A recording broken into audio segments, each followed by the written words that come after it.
Who controls the economy of a country? Who decides how much money is spent on hospitals, roads, and schools? And who decides how much tax we pay? The answer is the government. The main tool the government uses to manage the economy is called fiscal policy. So fiscal policy is the way the government uses two tools, that is taxation and government spending, to control and manage the economy.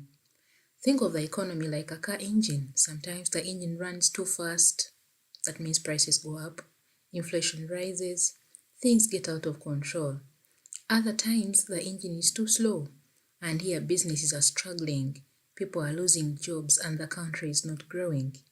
The government uses fiscal policy like a foot on the accelerator or the brake to speed things up or slow things down.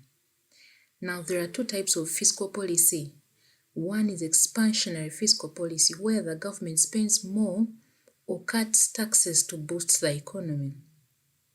Contractionary fiscal policy, where government spends less or raises taxes to slow the economy down and control inflation.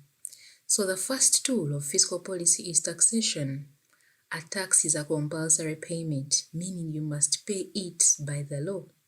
And this tax is made by individuals and businesses, and they must pay it to the government. So it's compulsory.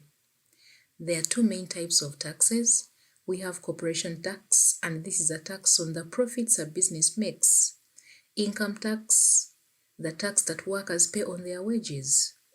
And then we have value-added tax, which is added to the price of goods and services. So when added tax is high, prices go up and customers buy less. When income tax is high, it means that consumers' purchasing power has gone down because they are paying most of the money as tax. Now let's look at what happens when the government raises taxes.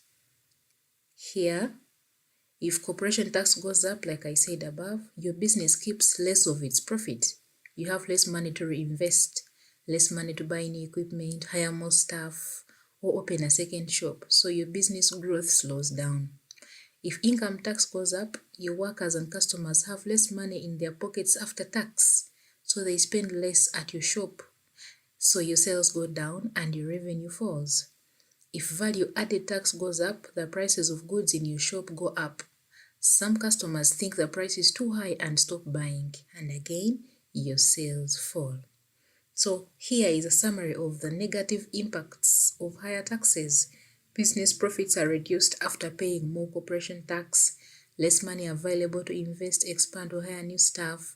Customers have less spending power, so demand goes down. But what is one positive side of higher taxes? Government is able to collect more revenue to spend on infrastructure in form of roads, schools, and this can benefit businesses indirectly. And then higher taxes help to control inflation. If the economy is overheating, just like an accelerator I told you about, then higher taxes could cool it down, and this creates more stable conditions.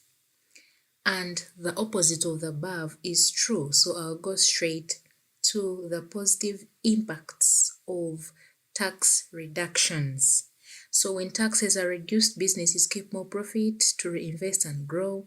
Customers have more disposable income, and that means demand for goods and services will rise. Then lower value-added tax makes prices more competitive, and that boosts sales because customers will feel like the prices are still fair enough. And then business confidence rises. That means more investors can put money into the economy. But what is the disadvantage or the limitation when government lowers taxation? Government collects less tax revenue, so it may cut public spending on things that support businesses.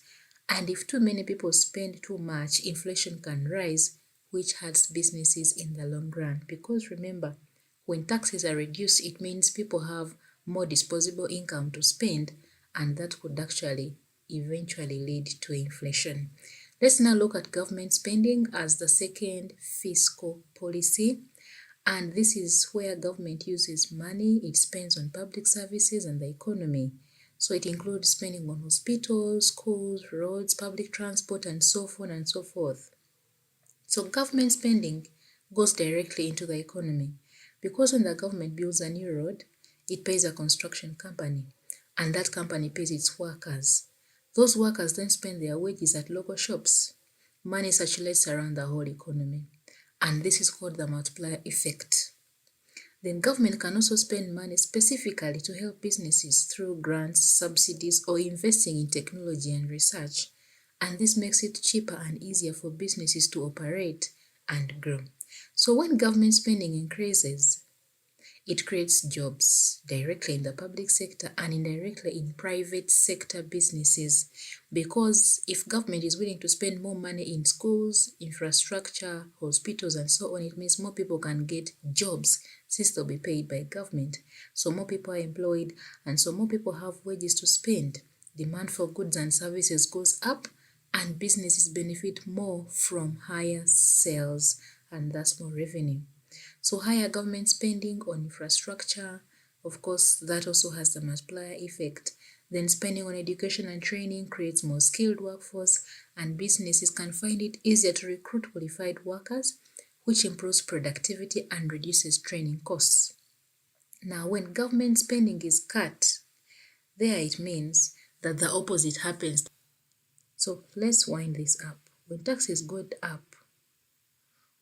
go up, businesses pay more, profits fall, consumers spend less, and demand drops. When taxes go down, business keep more profit, consumers spend more, and demand rises. When government spending goes up, more jobs are created, demand rises, infrastructure improves, and businesses benefit.